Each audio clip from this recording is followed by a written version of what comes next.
사랑하는 성도 여러분, 지난밤에도 편안히 주무셨습니까? 2021년 7월 13일 새 아침을 주신 하나님께 감사드립니다.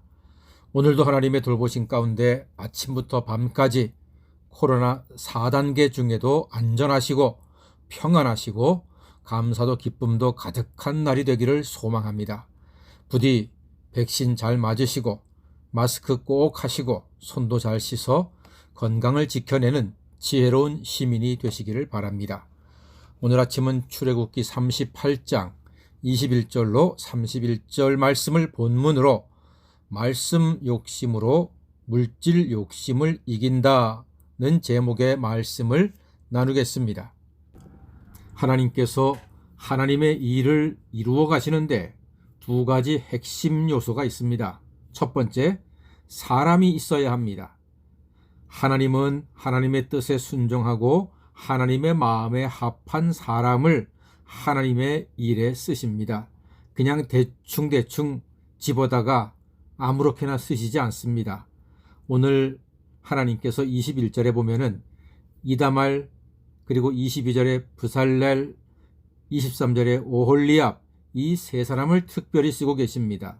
이다말은 전체 예산을 관리하게 했고, 브살렐은 총감독관이 되었고, 오홀리압은 핵심 기술자가 되었습니다. 이렇게 하나님의 일에 부름받고 쓰임받는 것은 그야말로 가문의 경사가 아니겠습니까? 하나님의 쓰시는 사람의 특징이 있습니다. 먼저 하나님은 하나님의 말씀을 귀하게 여기는 사람을 쓰십니다. 오늘 이다말, 브살렐, 오홀리압, 이 세 사람은 하나님의 방법과 하나님의 계획대로 모든 일을 처리하는 믿음의 사람들이었습니다. 21절 하반절에 보면은 모세의 명령대로 계산했다 그랬고요. 모세의 명령대로 계산했다는 것은 하나님의 말씀대로 했다는 뜻입니다. 또한 22절 하반절에도 여호와께서 모세에게 명령하신 모든 것을 만들었고 라고 했습니다. 이들은 각 분야에서 탁월한 능력을 소유하였지만 모든 일을 하나님의 말씀대로 시행하였습니다. 참 성공은 내 뜻이 아니라 하나님 아버지의 뜻이 이루어지는 것입니다. 하나님의 말씀대로 사는 것이 반석 위에 집을 짓는 지혜로운 사람이라고 예수님께서 이미 말씀도 하셨습니다. 저는 오늘 이 말씀에 함께하는 우리 모든 성복의 가족들과 믿음의 식구들이 하나님 말씀대로 우리의 인생의 일들을 하나씩 둘씩 기도하며 이루어 가심으로써 하나님께서 우리 모두를 하나님 나라와 교회에 귀하게 쓰시는 복되고 소중한 사람이 되시기를 간절히 소망합니다. 그 다음 사람 다음으로 필요한 중요한 요소, 핵심 요소는 물질입니다. 사실 돈이 없이는 아무것도 제대로 할 수가 없습니다.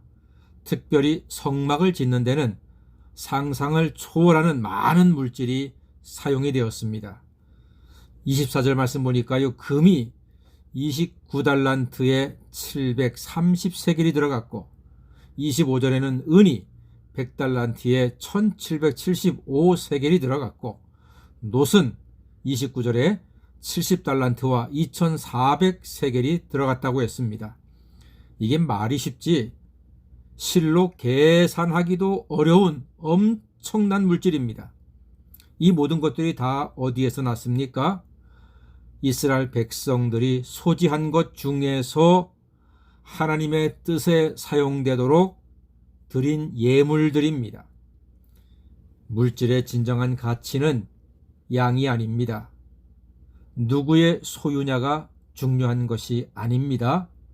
누구를 위하여 어떤 일에 쓰여졌느냐가 중요한 것입니다. 이스라엘 백성들이 복된 것은 그들이 광야 생활 중에도 하나님께 예배드리는 일을 위하여 이렇게 많이 헌신했다는 것입니다. 이들이라고 물질이 아깝지 않았겠습니까? 이들도 장래가 왜 염려가 안 되었겠습니까? 이들도 아이들 대학도 보내야 되고요. 차도 사야 되고요. 집도 지어야 되고요. 옷도 해 입어야 됩니다. 그런데 엄청난 물질을 하나님께 드렸습니다. 왜냐하면 은혜를 체험했기 때문입니다. 시내산에서 금송아지 만들어서 하나님 앞에 죽을 수밖에 없는 죄를 지었을 때에 하나님께서는 3,000명만 벌하시지 않고 이스라엘을 완전히 멸하시려 했습니다만 모세가 목숨을 걸고 하나님께 용서해달라고 간구하고 간청하고 부르짖었습니다. 하나님께서 모세의 기도를 통해서 이스라엘 백성들을 용서해 주셨습니다. 백성들은 그 은혜를 잊지 않았습니다. 아하, 하나님께서 우리를 살려주셨구나. 홍해에서 우리를 건져주셨는데, 애굽의 노예에서 우리를 구해주셨는데 우리가 헛된 짓을 했었지.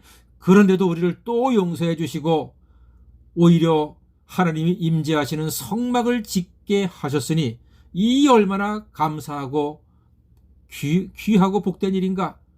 여기에 대한 은혜를 알았기 때문에 이렇게 물질을 아낌없이 하나님께 드릴 수가 있는 것입니다.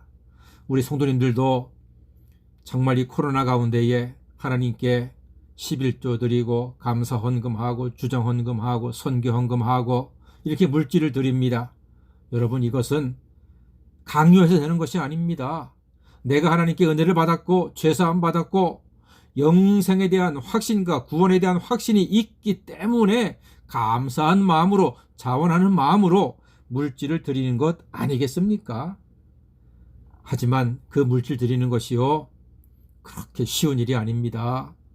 구원의 확신이 있는 사람도 하나님께 물질 드리는 것이 그렇게 간단한 일이 아닙니다. 여러분, 예를 들어서 우리나라 백성들이 통일을 사모합니다. 그래서 노래하지요. 우리의 소원은 통일. 노래합니다. 어릴 때부터 노래 불렀습니다. 그런데 그 통일을 위하여서 여러분께서 여러분의 소중한 물질을 포기하라고 하면 쉽게 하겠습니까? 제가 대학 다닐 때 정치학 교수님이 수업 시간에 그러시더라고요. 우리나라 통일을 외치는 사람 중에 통일을 위해서 자동차를 포기하라고 하면 포기할 사람이 몇이나 있겠습니까? 라고 말하는데 다들 공감을 했습니다.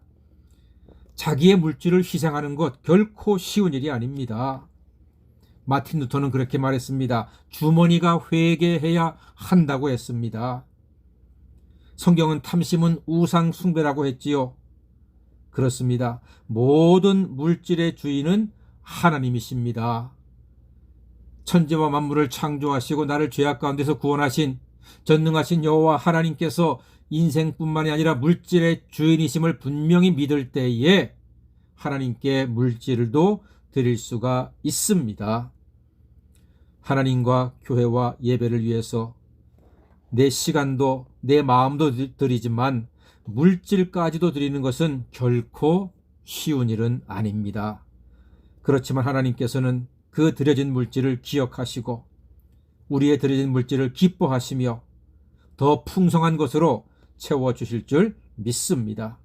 사랑하는 여러분, 말씀 욕심으로 물질 욕심을 이기시는 하나님의 자녀가 되시기를 간절히 소망합니다. 물질 욕심을 이길 수 있는 길은 말씀 욕심밖에는 없습니다. 말씀이 길이고 말씀이 생명이고 말씀이 능력이고 말씀이 축복이고 말씀이 부활이고 말씀이 생명이기 때문입니다. 부디 하나님 말씀대로 하나님께 헌신하시고 하나님께 영광 돌리고 풍성한 은혜와 축복을 받아 누리시는 하나님 자녀가 되시기를 주님의 이름으로 간절히 축원합니다. 아멘.